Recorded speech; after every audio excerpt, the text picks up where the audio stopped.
Can you hear me, Bill? Can you hear me now? Man, I love how, like, now that I'm really getting into anime and all this kind of stuff, how now I'm like, oh, this guy sounds like he's like the audio broadcaster, the sports announcer at a Japanese baseball game. Mm-hmm. Can you hear me now? I swear I'm like, I don't think I'm trying to get sick, but like, or allergy? I don't think, is anyone ever trying to get No, sick, but Tyler? I mean, that's a southern way of saying it, but,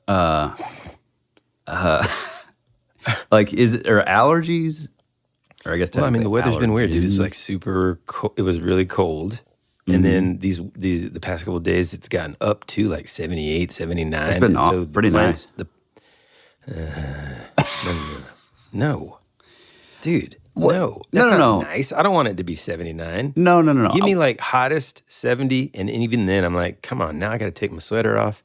What I'm trying to say is the plant life doesn't know what to do with it all. And so it's just, yes. The short answer is yes, you could be experiencing some allergies. Let's talk about Cobweb. Oh my gosh, You know what dude. I'm talking about, what part I'm talking about. Yeah. First, I mean... Well, are we going to get into... Yeah, let's get into that differently. Yeah. Well, let's just do the intro so we can talk okay. about it.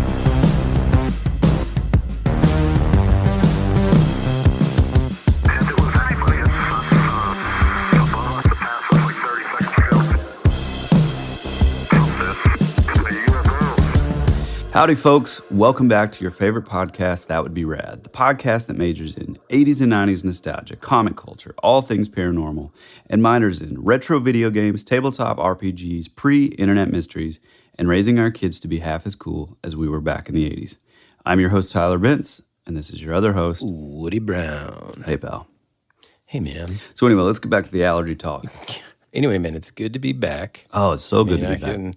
I'm sure we probably sound a little bit on the rusty side, but you just, because, sometimes you just got to get back into it. You got to get back in this swing of things. Yeah, that's right. But I feel like, because of, the circumstances, we didn't really even get to, I don't know, man, wrap up the Halloween season and talk about kind of, I don't know, what we did, how our Halloween went, the movies that we watched and stuff. So I thought, besides some of the other things that I have kind of written down to catch up with you, I thought we'd play a little catch up with our listeners too and let them know how our Halloweens went and all that. That sounded pretty stiff. You want to take that again?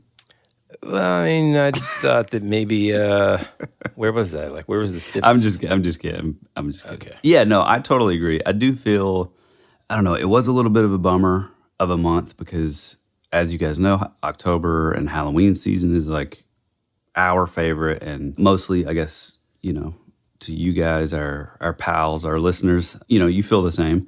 And there was just so much stuff going on. And so we don't want you to feel gypped. And so we are going to kind of do, I don't know, what would you say, like a spooktacular recap a little bit? Well, yes. I mean, I would just say, like, I'm mostly interested just to hear about, because we kind of on purpose didn't really talk about what we did on Halloween and how that went. Yeah.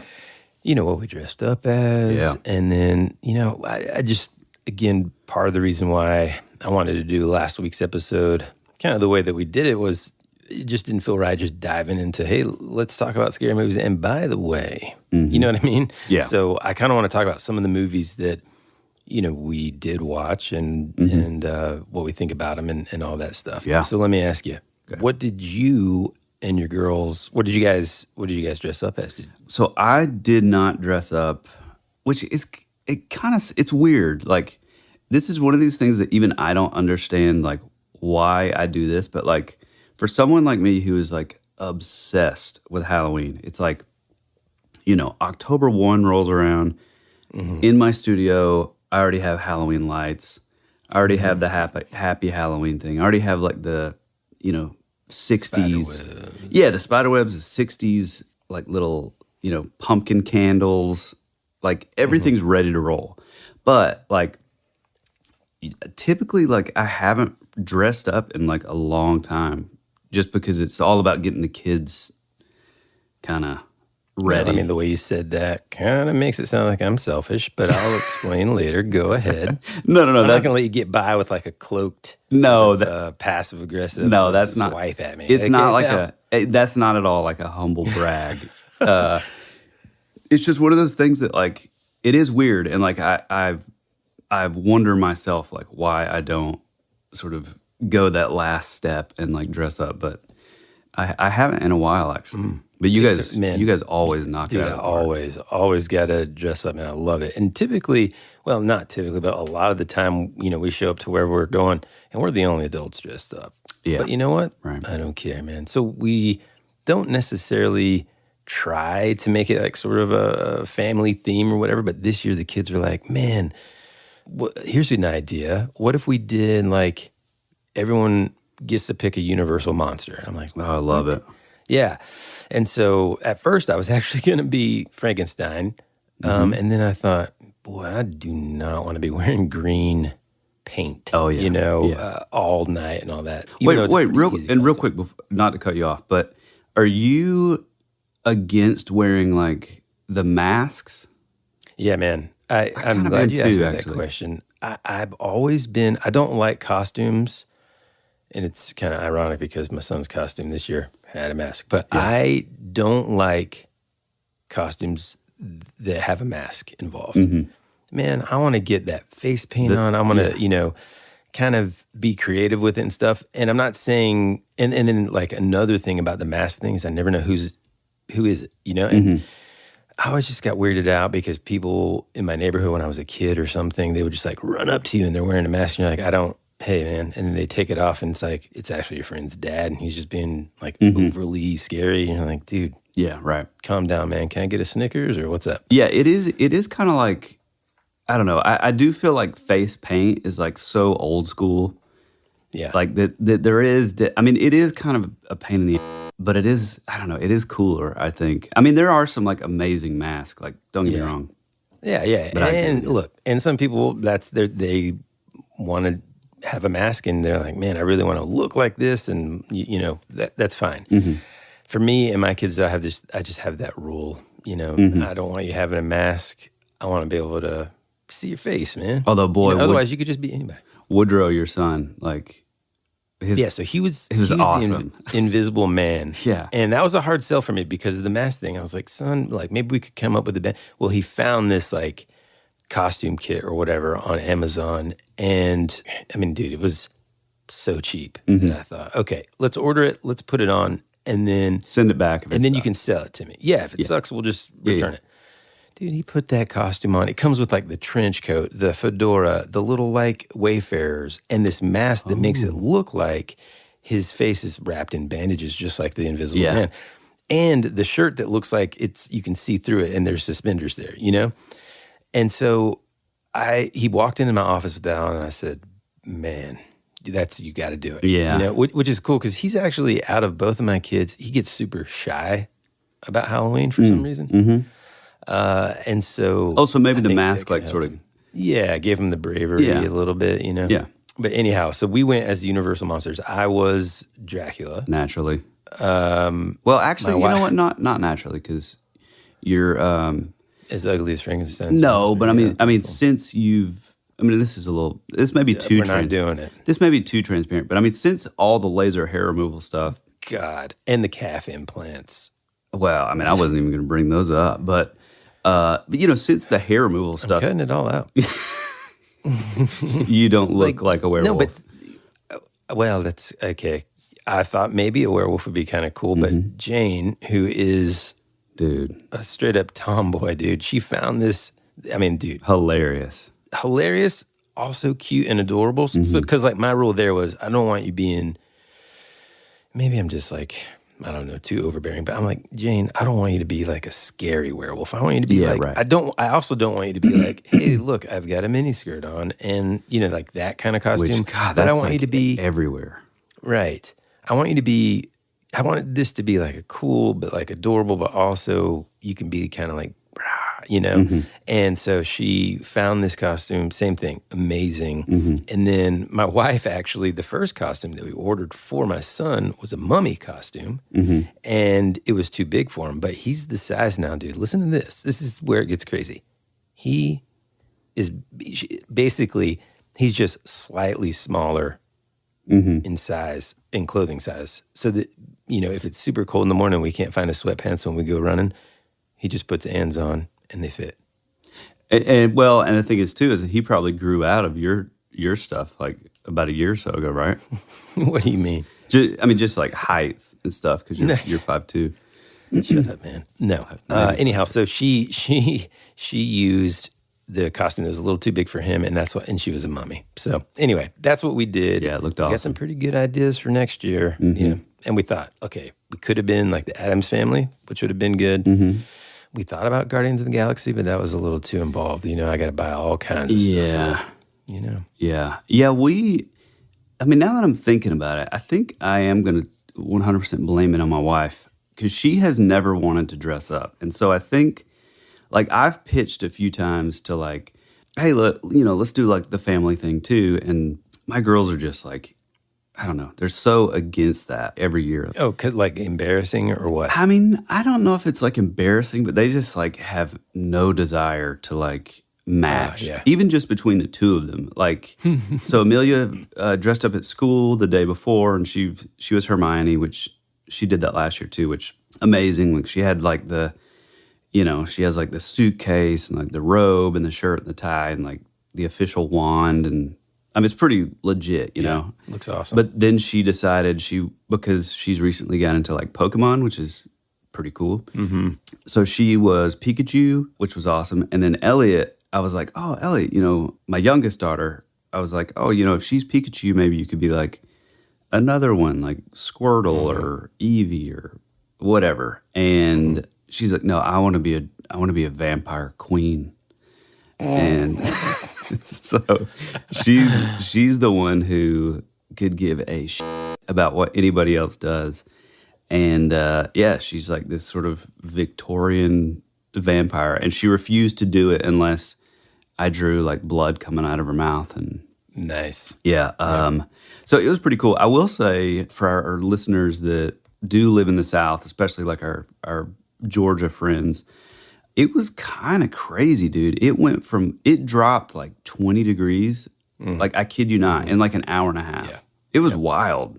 That's my favorite kind of Halloween, a little bit, only because it got pretty cold. It was pretty rare that I got to experience those, because most of the time I was either living in Texas. Oh, right. And it doesn't get that cold, or I was living on the equator, and it dang sure doesn't get that cold. And so when we kind of came back, you know, going back to that, he's in 9th grade, he's still dressing up, though. Yeah. It got that kind of cold, and it brings back those memories, and it just feels like, hey, this is what Halloween is supposed to feel like, you know?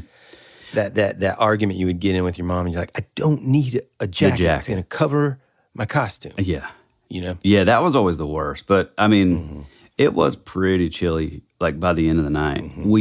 I will say, and again, I think I did this on a previous episode, but as far as, like, our house and our decorations, like, we went all out this year. Yeah. Did you guys do anything? I mean, no. Typically, so Anne doesn't really Halloween decorate. She sort of like decorates for sort of fall, autumn. Yeah, fall. Yeah. And so there's like a boatload of, you know, various sized pumpkins and stuff on our steps out front, and we actually have a couple of oaks on either side of the house that kind of the leaves fall perfectly, and she doesn't want me to blow them away, which is, hey, that's nice. Okay, one less thing I have to do on a Sunday, and so no Halloween decorations really. But I'm glad you brought that up, because now that we're in November, we're getting closer to, it's not Thanksgiving yet, but we're getting closer to Thanksgiving. Have you guys already started decorating for Christmas? We have not. So we're in the midst of the ending of our soccer season, which I don't know if other parents out there are going through this, but my God, it is it's a full-time job doing all the soccer stuff. Like, we're talking, like, last weekend, for example, We had an all-star game on Friday, 3 games on Saturday, 3 games on Sunday. And so it's just like, just full-on soccer all the time. And so all that to say, no, you haven't started decorating. No, we have not. I did break down all the Halloween stuff earlier than I thought I would, which is always kind of sad, you know? Like the saddest though, man, is whenever you're like kind of like putting away, like after like January 2nd and 3rd is kind of like, oof. Mm-hmm. Because it's just like, you know, there's no more holidays for a while, you know? Yeah. Not necessarily Halloween related, but After these messages, we'll be right back. Hey, it's Kaylee Cuoco for Priceline. Ready to go to your happy place for a happy price? Well, why didn't you say so? Just download the Priceline app right now and save up to 60% on hotels. So whether it's Cousin Kevin's Kazoo Concert in Kansas City, go Kevin, or Becky's Bachelorette Bash in Bermuda, you never have to miss a trip ever again. So download the Priceline app today. Your savings are waiting. Go to your happy place for a happy price. Go to your happy price, Priceline.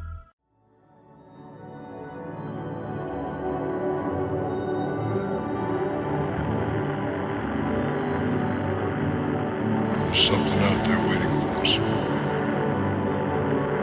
And it ain't no dead.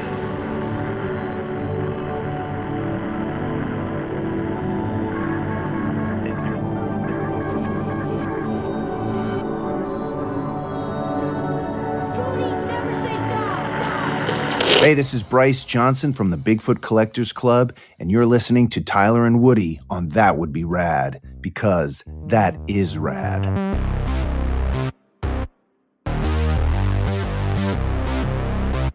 we finally finished. We haven't even talked about this, and I'm excited. We finally finished season 2 of The Bear. Oh, yeah, dude. Amazing, right? God, man, that show, I swear on my life, whoever is doing the music to that show is... The funny thing is we probably know them. Well, yes. And also, if you or I knew nothing about the show and we were thrown in there and they were like, okay, come up with like the soundtrack, it would be 9 out of... what we would have picked. It would be the exact stuff they have.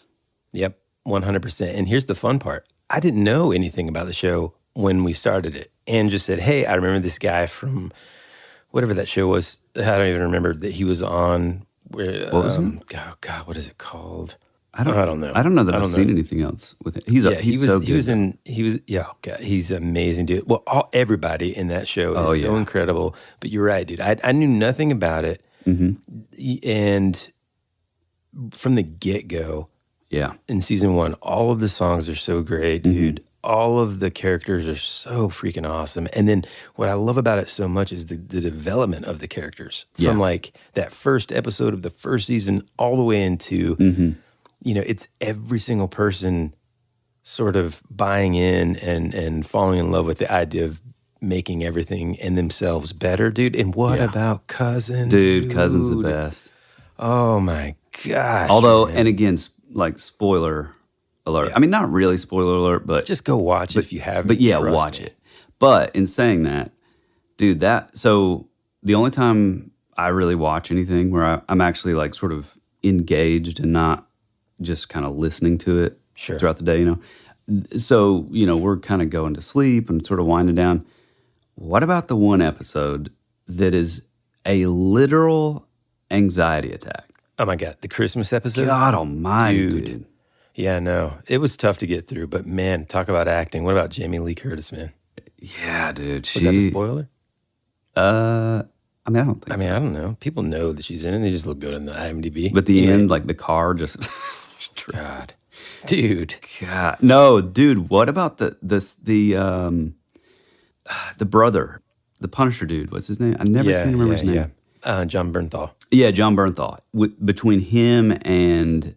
God, that is so like such good acting, but like God, the anxiety just it was keeps tough going up, dude. And it's like an hour. It's the longest episode, of either season, and it's like, oh, dude, it's so good. And the song choices, man, like the REM songs, and like just everything. It's just so good. Yeah, dude. Oh. I mean, you have like a Steve Earle song and then followed up by like Refused, New Noise. It's just awesome. It's brilliant. Yeah, that was really great. Oh, what about, okay, so this is something that is like sort of breaking news. You probably haven't even seen it, but there is a new trailer for Dune 2. Shut up. No, there's not. Yes, there is. You're making I'm just it up, kidding. dude. That was like months ago. But have you seen the new Ghostbusters trailer? Yes, dude. Ah, dang, man. I thought I was going to have Come on. a big one up. I just watched it before we jumped on, and I mean, it looks pretty cool. Yeah, dude, it looks awesome. I mean, it looks like that the main monster, whatever it is, looks a little scary. Yeah. So might wait to take Jane until after we've watched it, because she's in that stage where silly things kind of scare her. Yeah, same. I think my favorite part was seeing like, and I mean, this isn't a spoiler because it's in the trailer, but like seeing like the mom suited up. Yeah. Was like, oh, okay, this is pretty cool. It's like a whole, it's really cool. It's a family thing. I mean, I do wonder like what other people our age who are into the Ghostbusters, you know, listener, what their thoughts were, I think, about Ghostbusters Afterlife. I mean, we gushed about it for a full episode. Yeah. I mean, I just loved it so much. But I wonder, too, them continuing it and adding new characters and kind of, you know, utilizing some of the older ones still and stuff. What do people think after seeing this trailer? I mean, to me, it's like some of those franchises, as long as they're done right, I think that's pretty awesome, especially since it's the son of the original guy that's directing it. So that's changing on this one. Yeah. Well, is he just like producing it or? I'm not sure. So I think the guy that's directing it was a like co-director or like a writer on the first one. So at least there is that like sort of connectivity that can help. Yeah. But I do think the direction's different on this, which I don't love. Hold on, let's see. Yeah, okay, so it's still written by Jason Reitman, but just directed by somebody else. Yeah. But the director he was attached to the first one, so, you know. Ooh, wow. He also did the remake of, he did Monster House. Right. He did which I love. I guess the remake of Poltergeist, which I've never seen. Man, I heard it totally bombed. I don't even give those things a chance, man.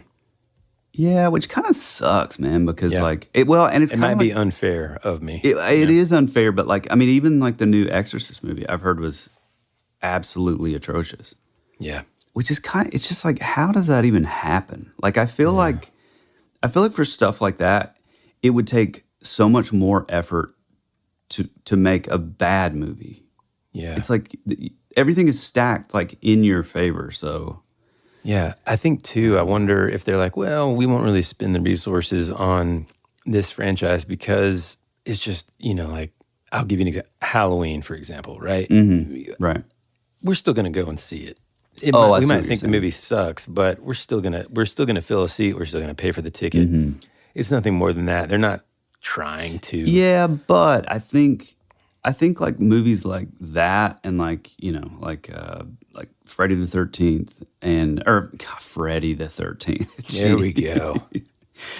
Friday the 13th. I feel like those sort of types of franchises are very much like you kind of expect that. Like, so it's not like you're expecting like a movie that's just incredible, but you know what you're kind of getting, you know? And it is like there is a level of like sort of campiness and like cheesiness, but you know, that's like appreciated. Whereas like stuff like this like total different remake, I don't think they can necessarily like rest on that, you know? Yeah. Well, I don't know, man. It kind of makes me mad, and that's part of the reason why I don't watch them. Or I don't make a huge effort to watch them. I saw the remake of Nightmare on Elm Street. I saw the remake of Friday the 13th because, you know, we did the long episode about it. I just feel like with some of these, especially when it comes to like John Carpenter classics or, you know, Wes Craven or whatever, it's like just let them live in their universe of the 80s and 90s and don't mess with them. Come up with some original storytelling, dude. You know, Jordan Peele is doing a great job of that right now. I mean, he's finding that voice in the noise of all this remake, you know? But I think there's some original storytelling happening. Although I think it was what is the movie I was thinking of the other day, and someone was like, dude, every single scare. Oh, it was. Have we talked about No One Will Save You? Briefly, and I started it, but there's so little dialogue that like I couldn't work and watch it, so I ended up turning it off. Yeah, there's almost no dialogue, but according to some of the things I read, because I kind of had to just like you, I was kind of working while I was watching it, so I'm sure I missed a ton. So I kind of, after I watched it, read some synopsis about it so that I could figure out, like, did I miss something? Or what, And apparently so much of that movie, just almost scene by scene, was just straight up taken from a bunch of other horror movies, whether they're foreign or, recent movies. And so it was just kind of like all these, the guy that was writing the article was like, man, this is just a carbon copy with slightly changed characters, which is disappointing, But I'll tell you one that I did enjoy that I think we should talk about. I don't know if I told you this yet. I know we talked about this movie, but real quick, before we talk about the other movie that I'm sure you want to talk about, I got to say that I watched The Fog with my oldest. Yes. Did we talk about that? I don't remember if we did or not, man. I think I may have mentioned it to you over the last couple of weeks. I don't even know. I don't remember at this point. Well, no. I'm saying, like, did we talk about, like, us watching The Fog? Yeah, I think so. Okay. Yeah, I believe we did. Again, to me, the only reason that I wanted him to see it was, he's into Stranger Things. He's, getting closer to being 12 and everything, which is pretty young to watch a scary movie, to me anyway. Or very old for somebody in the 80s. Yeah, really. So it is kind of straddling that line of, well, I was fine and I saw this other crazy stuff. But then it's like, he's, I don't know. I feel like I would have been like, okay, let's watch, Nightmare on Elm Street. And then I'd feel like a bad dad. So anyway. Although, boy, aren't we like really bad helicopter parents? There could, maybe. Yeah. But this is that movie, though, that I feel like, aside from like one or two little parts, was kind of like the perfect thing because there wasn't really gore. I mean, there's this part, he laughed his butt off. There's this part where this guy gets stabbed by a sword. It goes through his chest, pal. So he gets stabbed from behind. Yep. You see the sword poke out. No blood. Yeah. Sword's completely clean, so he just started laughing, which is awesome. Yeah. But he loved like the story of it. He loved like the synth soundtrack. Oh, He's just like, we would kind of pause and talk about it. And he's just like, man, I am such a huge fan of John Carpenter now. This is so cool. Man, that's awesome. How he just, uses these things to make things scary that don't require, jump scares or, it's that slow sort of like build, and man, he loved it, dude. It was so cool. Man, that's awesome. Yeah, the like, I don't know if you would call it like soundtrack, but like, yeah, the score is, well, no, I guess there technically would be a soundtrack because there's and again, I think like you said, we did talk about it, but there is that like, the narrator is like a DJ. Yeah, for like a soft jazz station. Yeah, and so you are hearing like stuff like that, which is like, I don't know. It just gives that like, that sort of late night. It sort of gives this like level of like isolation that is like sort of comforting and like, to me, like it's the same feeling, and I don't really know why, but it's that same feeling that we would get, or that I would get when like you and I were up at night driving to the next town. Yeah. And the other dudes were asleep. And it's like, it kind of feels like, you rarely see a car on the highway. So it's kind of like, it's just you in the middle of the night. And like, it's very isolated, which is... It makes like the funny things funnier. Yeah, right. And the scary things scarier. Oh, somehow. yeah. You know what I mean? We would get on these conversations, man, when we were driving through the middle of nowhere, Texas on tour, late at night. I mean, really, I should say it wasn't even late at night. It was early in the morning, honestly, exactly. because it's like 3 a.m.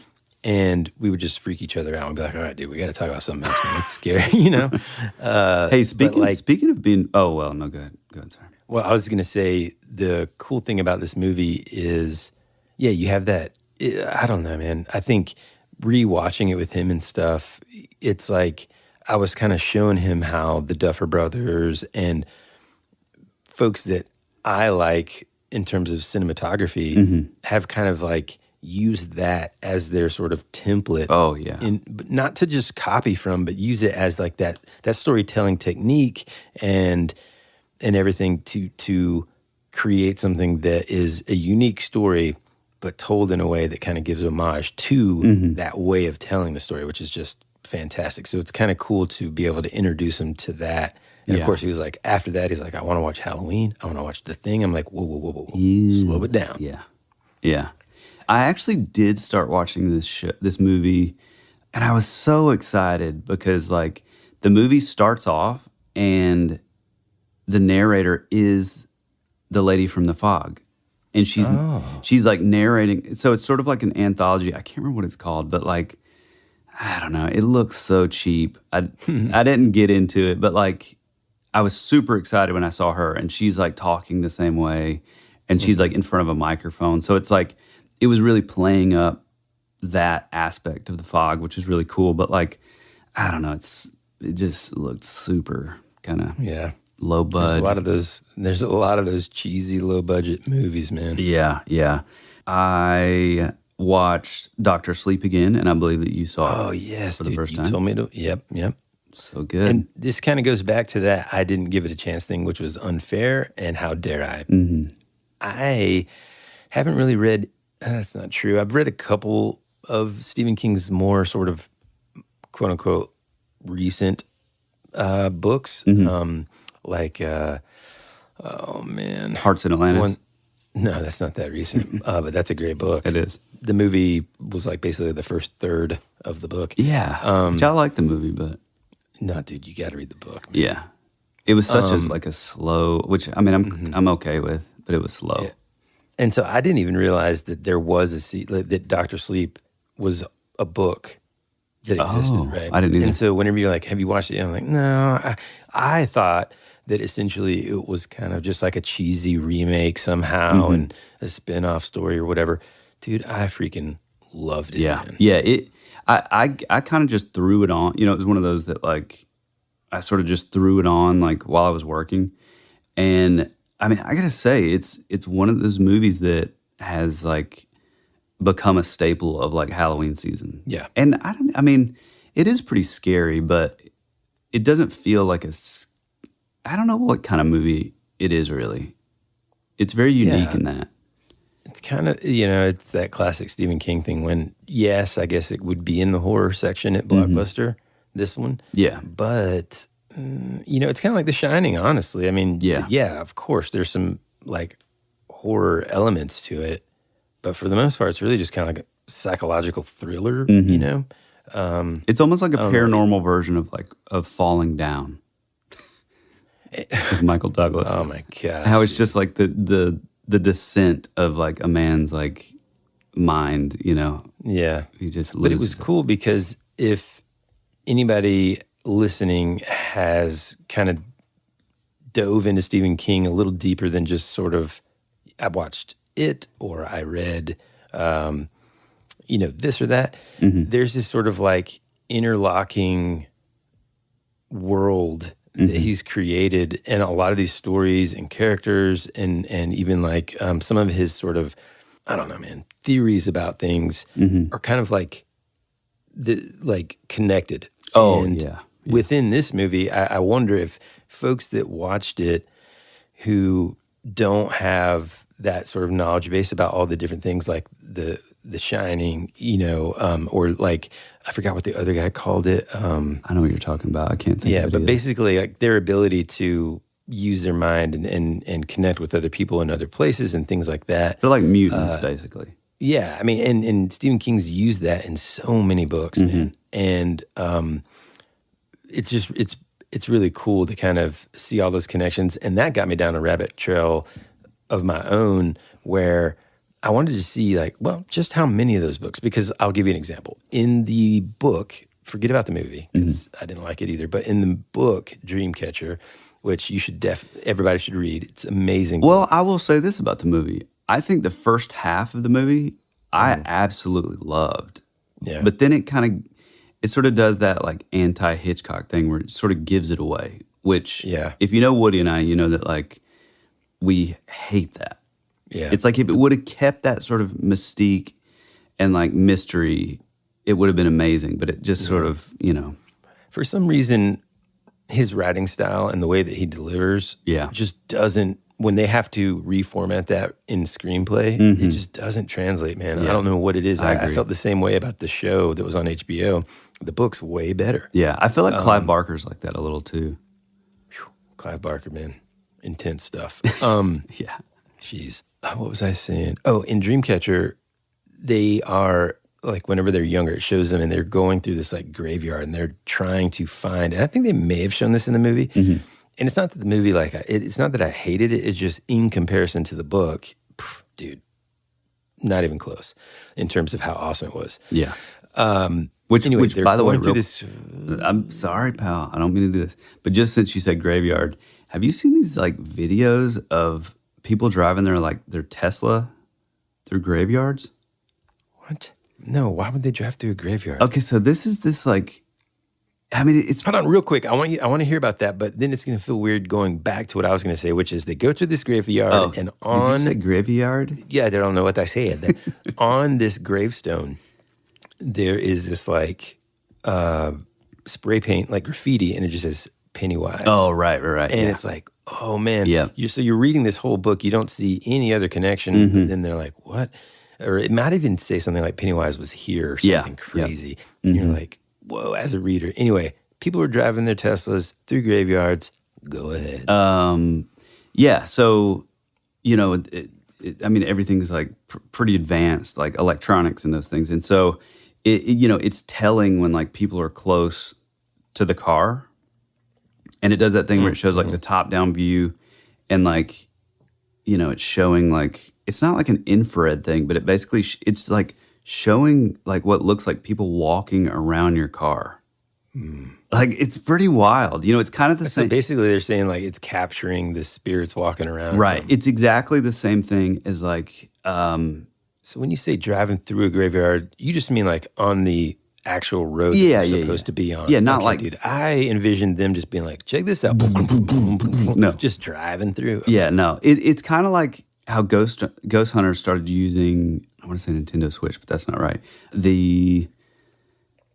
What is the one? The listeners are screaming at their speakers right now. No, you know the one that like you like play like bowling. Wii. Yeah. They started using Wii's because it was showing like, you know, it shows like a stick person basically. Oh God, that's terrifying. Yeah, dude, it's like pretty like it's like showing that basically a stick person, and it's like picking up on, you know, whatever the like programming is. It's like picking up like when there's like, you know, quote unquote like spirits or whatever. Wow, it's pretty fascinating. I got around to watching a Haunting in Venice. I was watching it while I was working, so I mean, I did not give it like a completely fair shake, but it was super boring. Really? I thought, yeah. Which sucks because I thought it looked really cool. Dude, we got to talk about the movie that we actually liked, though. We will return after these messages.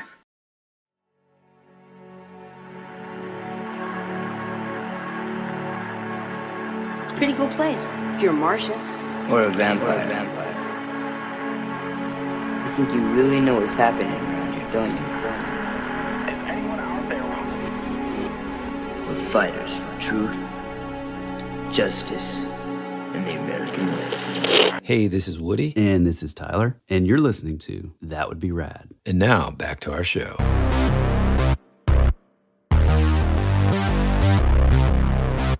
Get into it. The best is this, okay? Look, I think Lizzie Kaplan, well, let's just say I've had a crush on her for years, okay? Ever since first seen her, okay? Yeah. Yep. And so Tyler shoots me a text one day and he's like, hey, man, have you seen this movie yet? Or have you ever heard of this?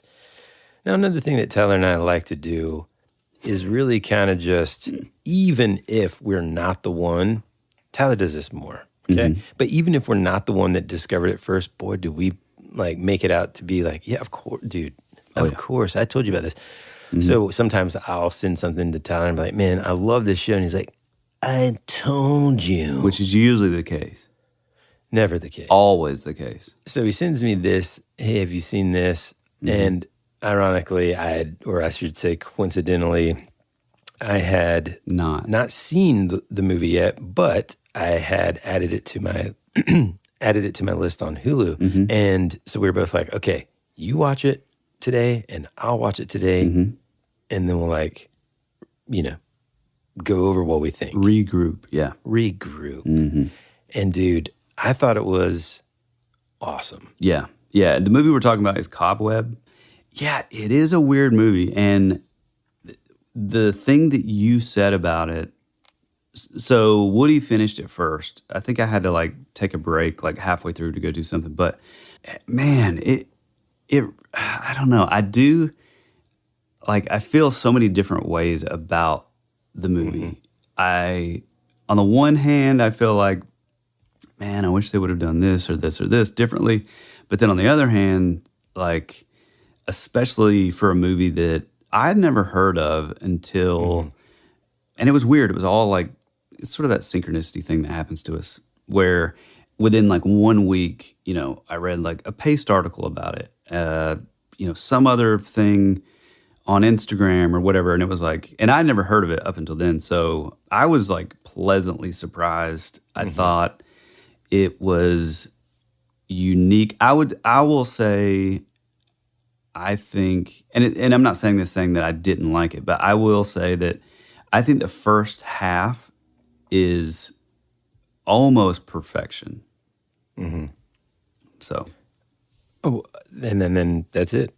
No. I was, in a conversation. Okay. I understand. Now, let me just give a little context here. Part of the reason why most people probably, unless they, see it pop up in their Hulu like suggestions, the main reason why a lot of people haven't heard of it is because, man, it came out in theaters at like a weird time. It was, I think, released the same weekend as Barbie and Oppenheimer. And so it fell into the shadows. So it's like really new. Yeah. Oh, yeah. Huh. And so it fell into the shadows. Nobody paid attention to it. Everybody was either wearing pink or learning about the atomic bomb. Right.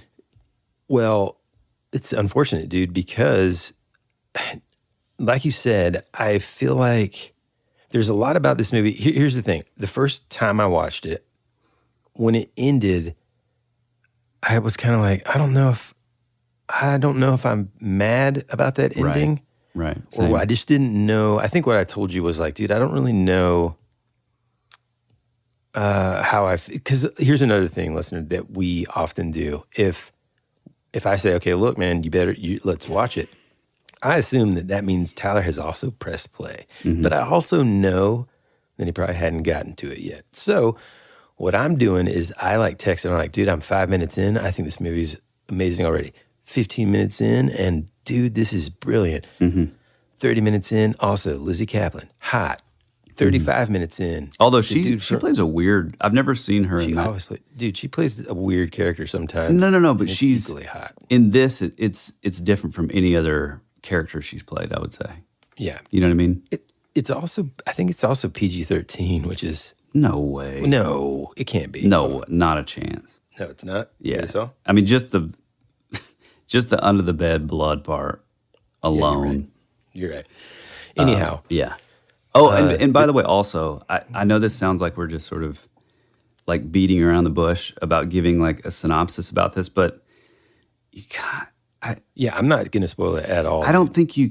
I think if you haven't seen it, like we're doing a good service for you by not going into anything about what it's about. Yeah. I would say going cold without knowing anything about it is the best. First off, hold on. I'm glad you brought that up, dude. First off, that's the best way to watch any movie. Yeah, but unless you're talking about Dune, in which case there's like this humongous glossary at the back of the book where, with world building sort of by the way, terminology. Dude, did you hear that they're coming out with like the new trailer for part 2? God, shut up. you got to go in cold. Don't read articles about it. Just press play, man. You know? And I think there are aspects, like you said, that I don't know that some people liked, but to me, man, I really liked, this goes back to what I was talking about with John Carpenter, man. I love the way that this writer and director, who apparently, I think he's French, and I think he did a series that's also on Netflix called Marianne. Have not watched that yet, but I will because of this. I think his name's Samuel Bowden is the name of the director. Like subtitles? I don't know. Like French, haven't even looked it up. Okay. The name of the kid that plays the main character in Cobweb, his first name is Woody. So I'm already sold. And he's great. Basically, I'm going to find this is not going to be in the episode, but I'm going to find an interview where Lizzie Kaplan's like referring, and Woody's just the greatest. I'm just going to clip it. And then I'm just going to save that and put it on this. And then I'll be like, my friend Lizzie and I are going to be doing a movie together. Maybe on a Patreon we just talk about our crushes in Hollywood. Or? No. We kind of spoil it and get more, Yeah, that sounds fair. Into the reasons nitty-gritty. Why or why not. Carrying on, so there's also another movie that was just released on Hulu, which is a movie that I've been so excited about since I first heard about it, but it is the only movie that I can think of that I actually kind of am scared to watch. Really? And that's that Skinamarink movie. I don't know anything about it. I've heard about it, I think. But. So, I mean, it just watch the trailer and you'll see what I mean. It looks, I don't know. It looks really scary. To me, at least. It's super indie. I think it was like super low budget. Oh, you know what, dude? I tried to watch it and I couldn't get past, I didn't like it, man. I've heard it's like a real slow burn. Well, I remember I was watching it and yes, I was like, it's slower than slow, man. Yeah. I wouldn't even call it a burn. It's kind of like room temperature, slow room temperature. Yeah, but they say once you kind of get used to that pacing, it feels like you're actually sort of in the room, and the shots are from these weird angles. It's kind of another found footage type thing, right? Yeah. The reason why I didn't pursue it is if you go in and you read the user reviews, dude. This is one of those movies, man, that what I did with that time instead was just read these user reviews and laugh my butt off. Here's one. Get ready for it. I'm glad you brought it up. 3 out of 10. The title. I spent a week watching Skinamarink. Although the title of this review may appear unkind, it's nevertheless apt. I really wanted to like this film, but ended up bored and angry. Angry that the filmmaker had been so self-indulgent as to presume the audience would be able to withstand 100 minutes of this punishment. See, I'm really patient, though. I think... Here's the next one. I'm glad you're patient. 5 out of 10. It says, there's an excellent short film in here, but there's also over an hour of sleep-inducing dead air that sucks the air out of the atmosphere. Yeah. The next one, 3 out of 10. This would have been better as a 15-minute short. So anyway, boy, how did I almost miss this one? 1 out of 10. Worst film of the year. Ooh. The next one, 1 out of 10. I have horror movie blue balls. The next one, don't worry, another 1 out of 10. There are days when I absolutely hate being a horror fan. This was one of them. Wow. It's beyond boring, they say. Take the most boring film you've ever seen, multiply it by 1,000, and boom, you have Skinamarink. So anyhow, I read some of these, laughed, but was then like, I don't really want to press play. So anyway, you spend your time. I want to hear your version of it, dude, because maybe it's wrong. Oftentimes, we've talked about this before, critics sometimes. Well, those aren't movie critics. I tend to trust some audience input every now and then. Yeah. With a grain of salt, because, sometimes people's opinions differ. I happen to like anything and everything Star Wars, even the newer ones. Yes, there are things about them that I didn't like. I would have done differently, but it's still Star Wars, Yeah. I would say I'm like that with like pretty much any superhero movie, but God. Good God. Ant-Man 3, huh? Dude, I liked Ant-Man 3. Sucked. But like She-Hulk and the new Marvels movie I've heard is just a full-blown nightmare. Which is just incredible that you can. I feel like it takes so much more effort to make a movie like these like bad. You know what I mean? I actually liked I think I may have seen like the first 4 episodes of Ms. Marvel, and I kind of liked it. I like that girl. She's cool, man. Yeah, I don't know.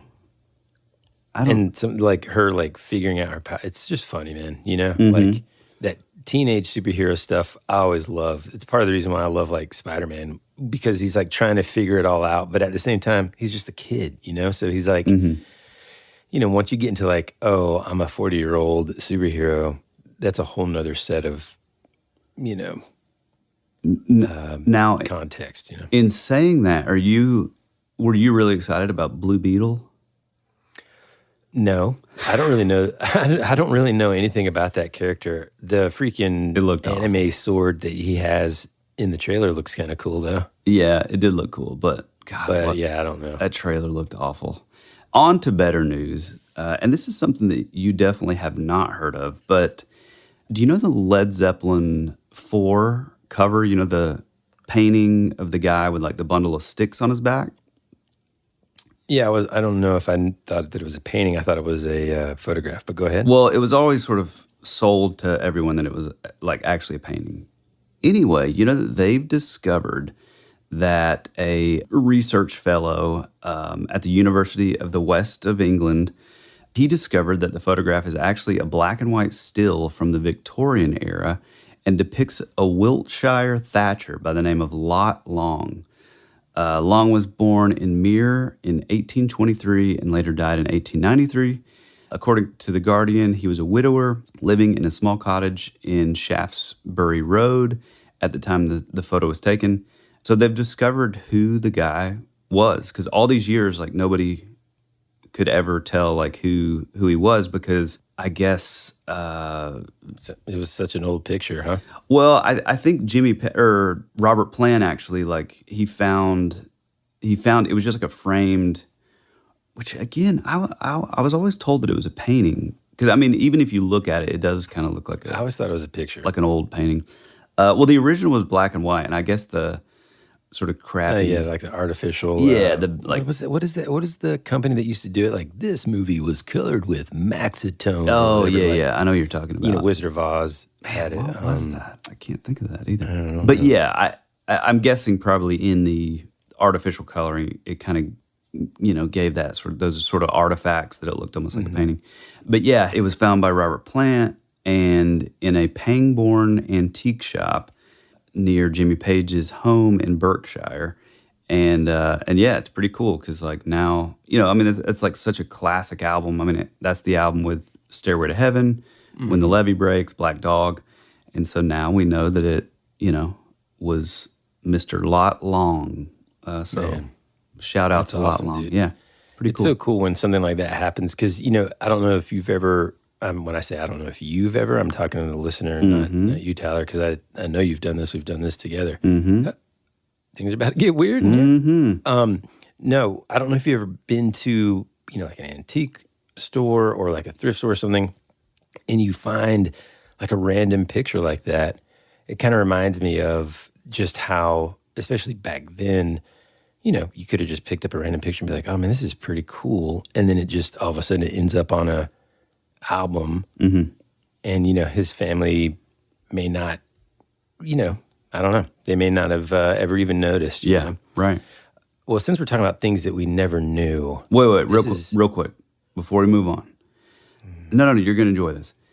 I saw a video on Instagram a while back, and this is something that I kind of think it would be cool if our, you know, devoted listeners would maybe play along with us. So it's this video where this guy goes to, you know, like you said, like a thrift shop or antique store, And he just buys this random framed photo of like, you know, a random person like from the 70s, like just an old photo framed.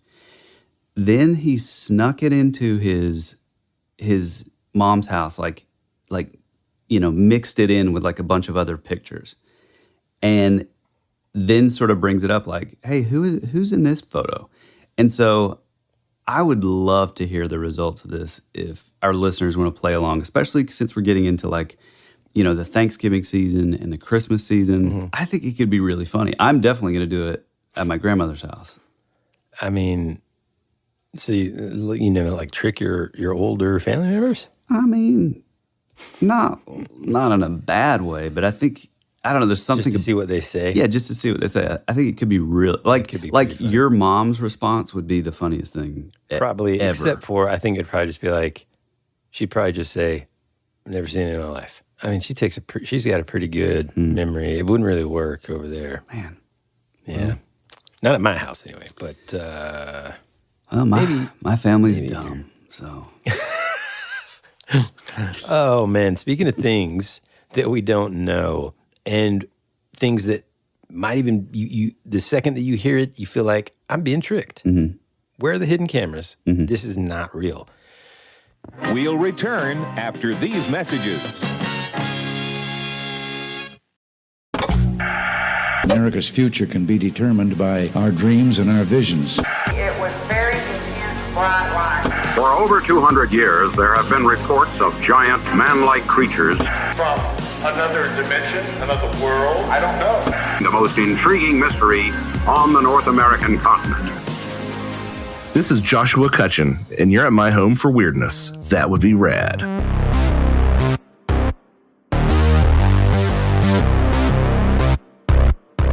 As you may or may not know, my wife and I pretty much every night watch Jeopardy before we watch anything else, which sometimes puts a damper on the amount of TV shows that I can watch because, you know, and there's so much out there. Okay, but anyway, it's just what we do.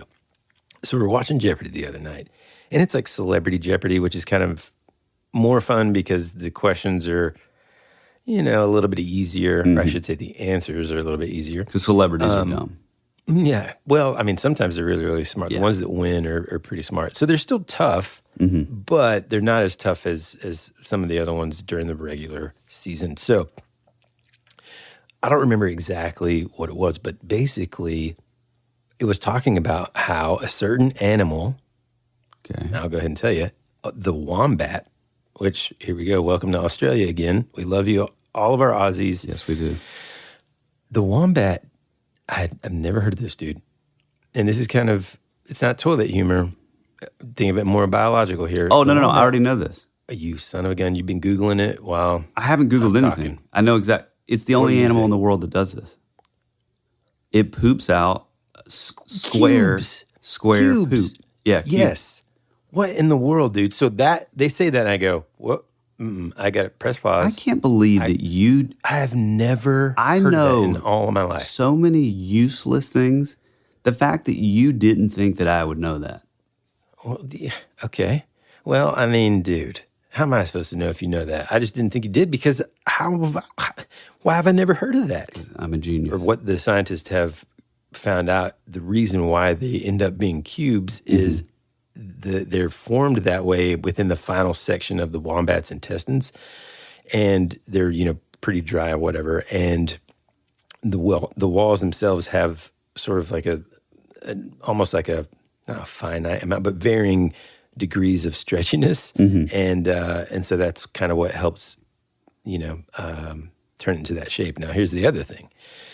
That doesn't sound comfortable, man. Yeah, that's actually part of it, I think. You know? I've heard that they kind of have a hard. They're not happy about that. Yeah, they kind of have a hard time with. Yeah, you need to eat a couple prunes. We need to deliver some prunes over there. I get a little more fiber in that diet. Poor things, man. Yeah, pretty. But still pretty fascinating though.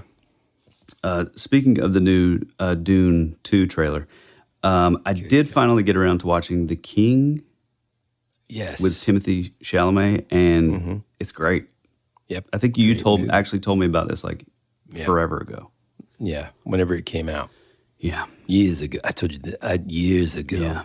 It was my 16th birthday party, and Woody was like, hey, it's... Well, we went into like a text message tirade not too long ago about something. I don't remember what it was, but we just kept on going back and back and back in terms of who would have discovered it first. And it just started getting really ridiculous. No, with I can't remember, but whatever that was, I 100% knew first. No, I definitely knew about it first and told you about it. That is not true. Going back, it's definitely, it's a fact. Not true at all. Now, something that you sent me the other day that I actually looked into, which I found fascinating, and I think this is a good exercise to ask.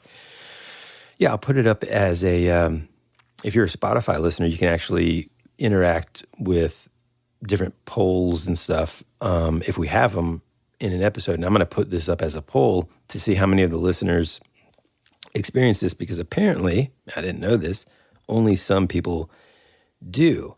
I already know where you're going. Yep. And so I had actually never heard of the official term for it, but listener, when you, for me, it happens more than just that, specific to listening to music, but specifically for listening to music, have you ever been listening to a song and something happens in the song that is just really good, or you're watching a performance, or even like you're watching a movie, or you're telling a story, or someone's telling you a story, and there's some sort of emotional connection there to the song, to that moment, and you just get these chills when it's happening. To me, that's always just been, it's all my life. The norm. Whether it's a movie, a trailer, talking about it right now, dude, I've got chills. But I do think we need to clarify. I think that terminology is only related to when it's music. Yeah. Yeah. I don't know. I think so. It's called Frisson. Yeah. It's a French word that means aesthetic chills. And, it can be emotionally moving music. It says it's the most common trigger of it, but sometimes it can be while looking at a beautiful artwork, watching a particular, like a moving scene in a movie, or even having physical contact with another person. Now you're talking my language. Studies have shown that roughly 2/3 of the population can, experience this, and that 1/3 they don't. They're serial killers. That's amazing. Anyway,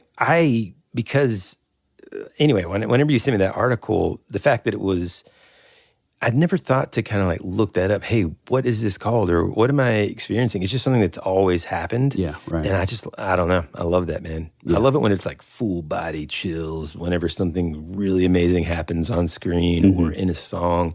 I mean, it's one of those things that you would experience as a songwriter. The moment that song just kind of like, if I said, hey, Tyler, man, I got this verse, no idea what I want the chorus to do here. Do you have, just take a listen, and you'd be like, oh, dude, I've got something that might fit there. And so you'd be like, okay, play that verse again. I'd play the verse, and then you would come in with what you were talking about with the chorus, and it would be like, full body chills. Yeah. I'm like, yes. Yeah. That's just the best feeling ever, man. Oh, yeah, dude. Which, by the way, we have to get together to write soon. It's been too long. 100%. Go back on the horror movie thing. And this is the last one. I did get around to watching this movie that there are elements of it that are kind of cheesy, but I think in a good way. And that is the movie Totally Killer. Have you seen it? No, I haven't seen it yet, but it's also on my list to watch, yeah. Yeah, I would say, especially if you guys are fans of, if you grew up in the 80s and or maybe 90s, it's pretty cool. It's like, not that it's just like some sort of, abstract auteur piece of work or anything, but it is like an intelligent movie that's sort of like, I don't know, the best way I guess I could explain it is like take like an 80s slasher movie, but then if that had a baby with Back to the Future. Man. Yeah, it's pretty cool. I mean, I don't know if they use that in their marketing, but you definitely hooked me. Yeah. Seriously, because like now I'm like, because so many of these modern horror movies, although I think I saw that, added it to my list, and then that reminded me, I was like, you know what? I kind of want to go back and watch The Babysitter with exactly Samara Weaving. That's the vibe that it totally has. But it doesn't have her in it. So. Yeah. I mean, the cast is pretty good, though. It's got the mom from Modern Family. Oh, okay. Yeah, she's good. Yeah. Yeah, it's pretty cool. Something that, and it wasn't on purpose necessarily, but Jane is currently really getting into mid to late 90s Britpop. Wow. And part of the reason is she's boy crazy. And so she stumbled across Damon Albarn. She might have even, yep, that's one of them. She stumbled across, I think I might have been watching it, or I was on a 90s Britpop kick or something, and she came to my office and was like, whoa, who's this? They kind of look like the Beatles. I was like, oh, this is Oasis. Dude, the next day on her little Spotify playlist, you've got the song Do You Know What I Mean? And she's just like walking around the house, and she's just like, I met my mate. And I'm like, what? Whoa. Super proud dad moment. And then I'm like, oh, well, if you like them, check this out, whatever. So now her favorite songs right now is that one by Oasis. And then she likes Champagne Supernova. She loves Blur Song 2. Yeah, of course. And of course, she thinks Damon Albarn is hot, but she also thinks Graham Coxon, the guitarist, that's her ultimate style right there, Really? It's some dude with like glasses on, playing the guitar. Yeah. Oh, dude, yeah, she loves it, man. That's cool. Loves it. Yeah, I would also think like early Coldplay would probably fall into that. Travis would probably be, and then you get in. She didn't like Kula Shaker. I showed them that. She's like, he's weird. I'm like, oh, okay. Yeah, some of that stuff gets a little, it's almost like too like psych a little bit. Yeah, a little too late 60s. Yeah, right, kind of thing. Yeah, she is into the new Beatles song. I haven't heard it yet. It's all right, man. It just sounds like, it's cool. Yeah. She's constantly like watching the documentary on how they made it and everything. And that's like the AI one? Yeah, apparently I think they used some AI to, I don't know. It sounds good. I don't know. That's interesting. So. Yeah, I just imagine the conversation where she's like, oh man, they look like the Beatles. You're like, well, they sound exactly like the Beatles. Yeah. Paul and Ringo, since they're still alive, they are really singing it. And I think what they used for John Lennon's recording for his voice was just like some cleanup, I think. Yeah. I think the deal, I heard about this. I haven't seen the documentary, but I heard about the story like forever ago, where I think in like the early 2000s, is this right? Like Paul had it, and they were thinking about releasing it, but they just couldn't clean it up because it was basically, I think, John just like playing the piano in a room, through like a tape recorder kind of thing, and because of the AI stuff, they were able to isolate the vocals to a level that we haven't been able to do up until now. Right. Which is pretty cool. Yeah. And, she loves the Beatles. So. Dude, what about those videos of that dude that I've been sending you lately? With like the blonde hair? Oh my, dude, just pull up your Instagram right now. It has to be like parody. Fake? I don't know. I remember seeing one. There's no way that it's not parody. But, God, it's so funny, dude. It's so bad. But it's kind of genius. Oh, yeah. This guy. There's a sign on the wall, but she wants to be sure. See, man, dude, I can't even, it's hard for me to even stomach that stuff because, like, this dude thinks he's. No, I think it's like, it's got to be parody, which is kind of genius. No, dude, the guy that I think, speaking of, we haven't talked about it, what about that show, I Think You Should Leave? Oh, yeah. Dude, I told you about that show forever ago, and you were like... I told you so long ago. I told you about this guy. I told you first about it. I did. You did not. And you were like... I told him first. You were like, that guy just seems like one of those dudes like that you would... you would see in a small town. The one you just sent me does. That's your, like, you that, said hey, this about... anybody want to know what White County is? Go, Tyler's going to post this. He's going to send this today. Write him a message and say, Tyler, send me that video you're talking about. Hell, write us a message and I'll send it to you. And it's this guy. Dude, I'm telling you. That's why I can't handle it. No, dude, that guy, it's horrible. Sucks. I don't like it. I don't like it, but I'm saying I think it's parody. It's not funny to me, man, is what I'm trying to tell you. But no, it's funny because most correct. people think that he's legitimately like, because all of his stuff that he writes is like ultra serious, but like he's misspelling half the words. Oh, God. No, dude. But see, here's the thing. But that's the world right now, man. So I can't even. Yeah, but he's playing off of that, I'm telling you. Maybe. Anyway, there may come a time when I think it's funny. It's probably not going to happen, but there might. I'm not going to say never. Goonies never say die. Yeah. But what I will tell you is the guy from I Think You Should Leave, you're right in the sense that you sent me a video of him in the same kind of deal. I didn't know what it, I'm like, I don't really know. As always. Because it was like a clip that I didn't get. Well, one day I was like, I saw a different clip either. I think you might have sent me. Was it the zip line one? Yes, dude. And it's like, and I think I probably commented back like, dude, this is you, bro. Yeah, yeah. And like, dude, it's so funny. And then I started watching the show, and I think it's one of the first sketches in the first episode, whenever he's like the lawyer, and he's like, has this ever happened to you before? And he starts off and he's just like pretty normal. Yeah, right. It's like one of those TV lawyer commercials. Yeah. And then it gets into, has this ever happened to you? You bought a house that was not disclosed to you that there was a termite infestation in the walls and in the moldings, so you have to take it upon yourself to call your own termite extermination company.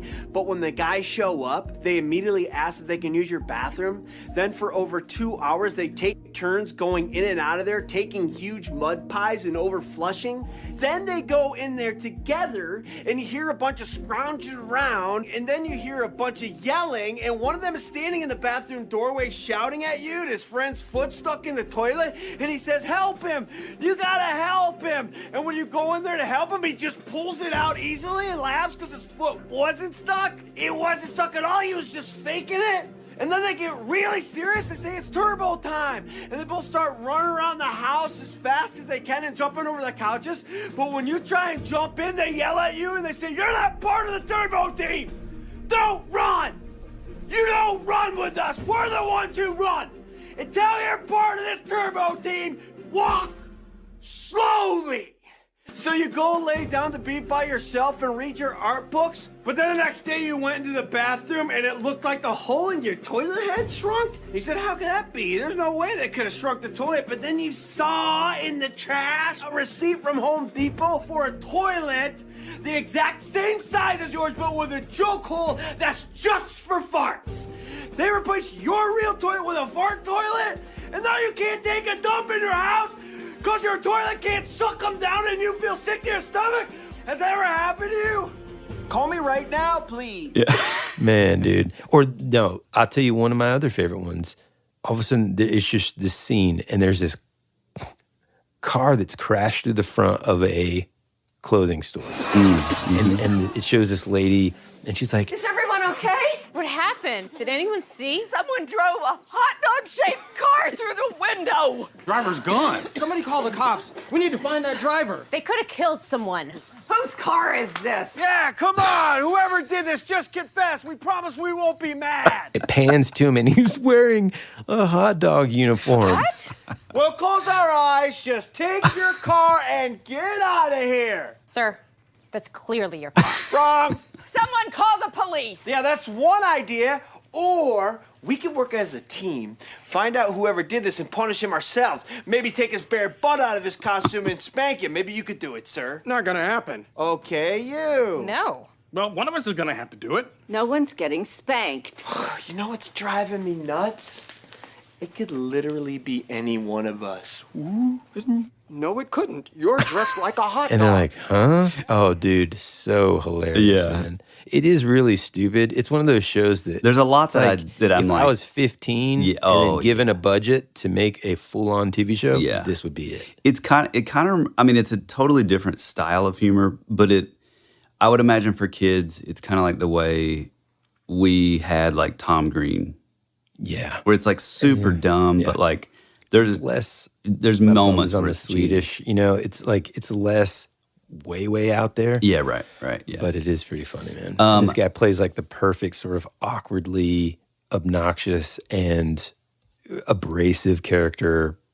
You know, like, dude, did you see the one about Tom Flashes or whatever?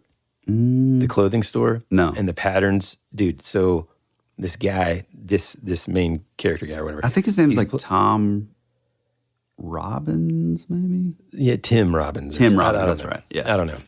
Anyway, he's laying down on this couch and they're in an office meeting. And he's just like, I think it's because these kind of people remind me of you, but he's just sleeping through the meeting. And the boss is like, is everything okay, John? And he's like, yeah, I just had a really long flight. And they're like, and then this older guy, let's just say his name's Steven. I have no idea. But this older guy's like, no, he's just been spending all of his per diem on these shirts from Tom Flash. He's like, you shut up, Steve. Yeah. These shirts are amazing. I've never found a store that's exactly my style. And it's like these terribly, like, just ugly, you know, graphic printed button-up shirts. And he goes on this tirade about how, like, they're so expensive because of how complicated the patterns are. Yeah. Oh, my God, dude. Okay, and then one last one that I want to tell you about or talk about. Have you seen the one where the lady walks in? So he's behind a desk. He's, like, tapping on the computer. He's about to start eating his lunch.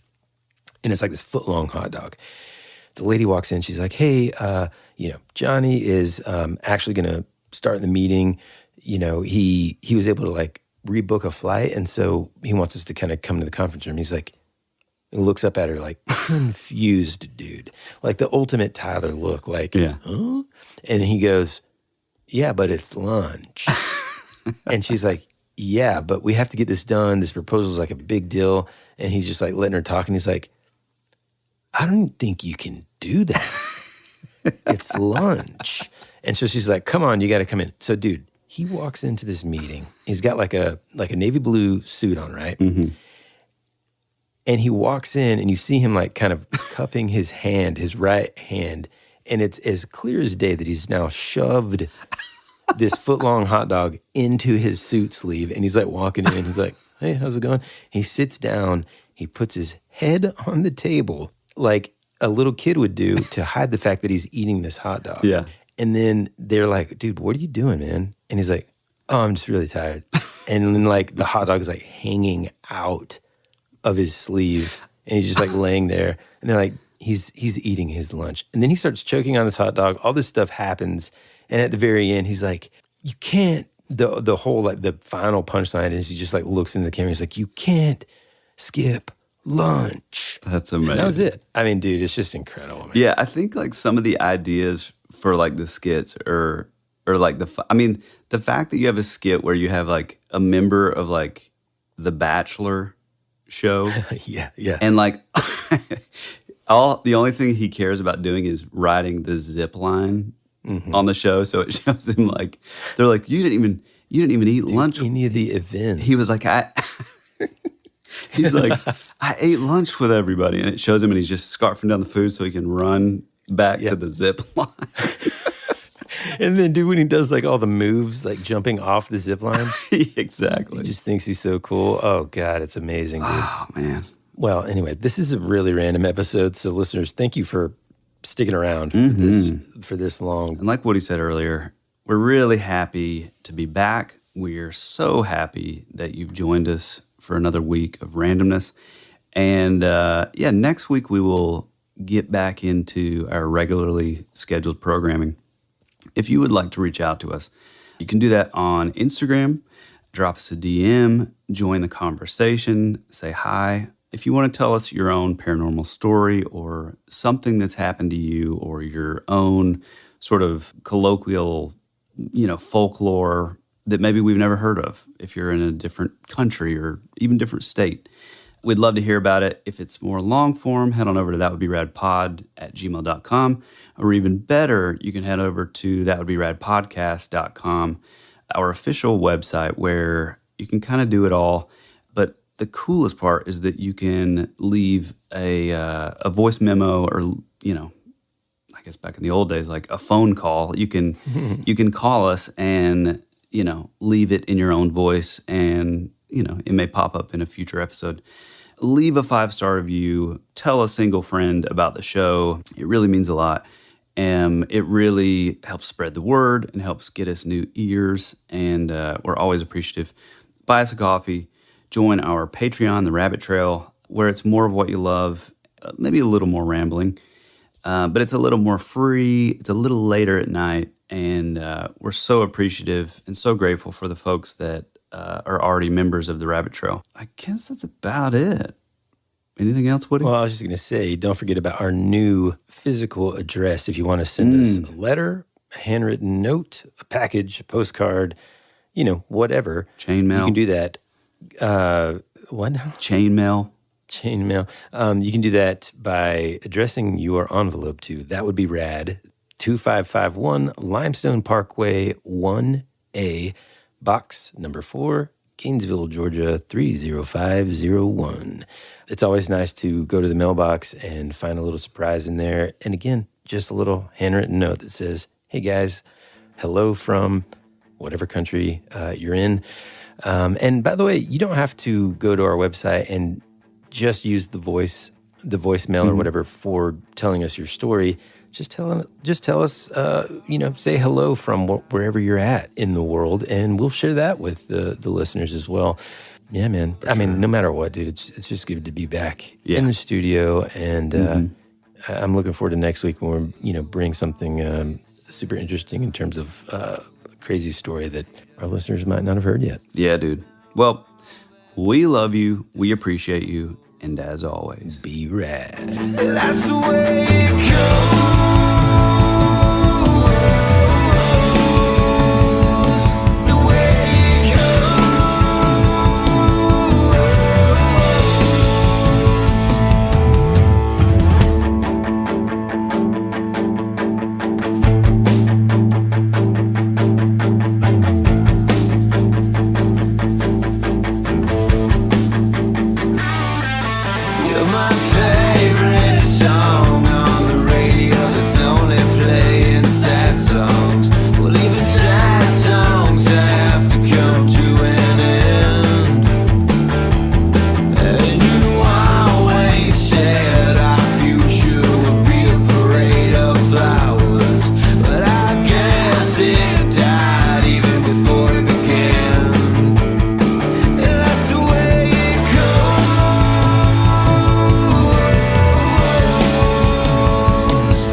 Time where I just needed some sunshine. You were already dead, for you became a ghost.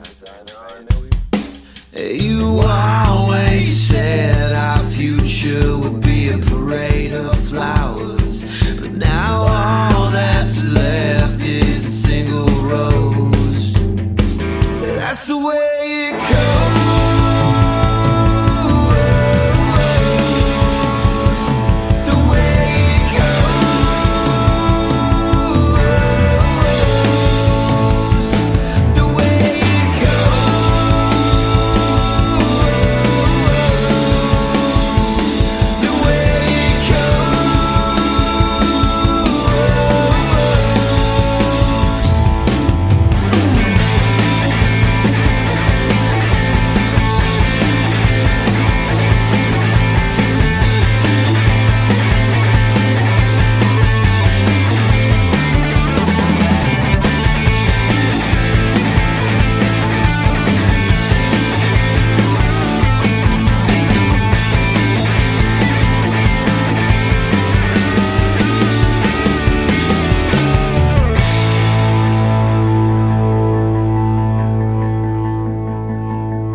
Access granted. And so there's, I mean, oh my God, I choked. Mm-hmm. Hold on, what else did I get here?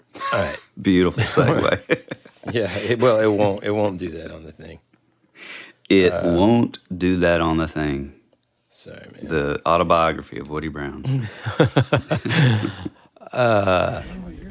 Shh.